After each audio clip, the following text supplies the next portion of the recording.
ayaa wuxuu ku qiibsanay walaalka tukaan ku dhex joogo walaalkay way soo qabtay gacanta u qabtay dib buu celiyay walaashadan bay qabsadeen oo ka dukaan ku soo celinayay markaana walaasha ka furfuro cunahay qabsadeen marka walaasha ku soo furfuray iyagu iska daan walaasha ayaa nimanka dambe ugu jeesteen dhulka ila dhaceen darbaaxay ila dhaceen dhulka dariiqa saaba ii jiideen xataa dariiqa marka dambe kaabada inta laga basay igu soo dhixin darbaaxay dabanka saadinta iga dhigaan waxa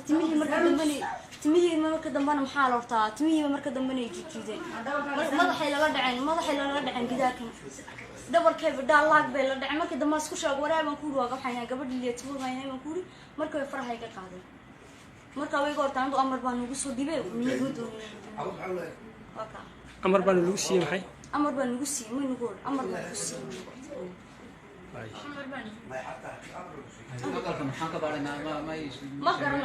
ma garanayno markaan isku sheegay aqalkii soo wada galeen markaan ku horta aqalkii leeyahay timoga joogtay markaan ku hortay ay aqalkii ku soo wada dareereen oo markii soo wada galeen markii hore ku aqalka ma ku jirin markii isku sheegay war aqalkii leeyahay timoga way markii askartu soo wada gashay maxaad aqalka wada baabaadeen wada rogay ana gaadhiga waxa liigu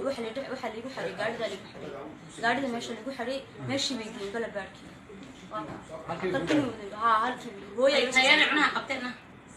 teerna أول مرة نساس أنت قادم بيساوي نص عميل أنت قادم بشيء كوكو لقوي مركز شيء كوكو لقوي كسب بحسن أنا هاي قبتين في الرجال فيقولوا فتن على هذا البيجي هذين مركب محل ويسيدنا أقل بيكون صور عمل وحلا واحد قصة عمل ما قررنا مركب كيرا أنا قابين درال نقوى سحدي كيرا يبين درال أنا مسحنا هم واحد نوع من بكير أنا كلا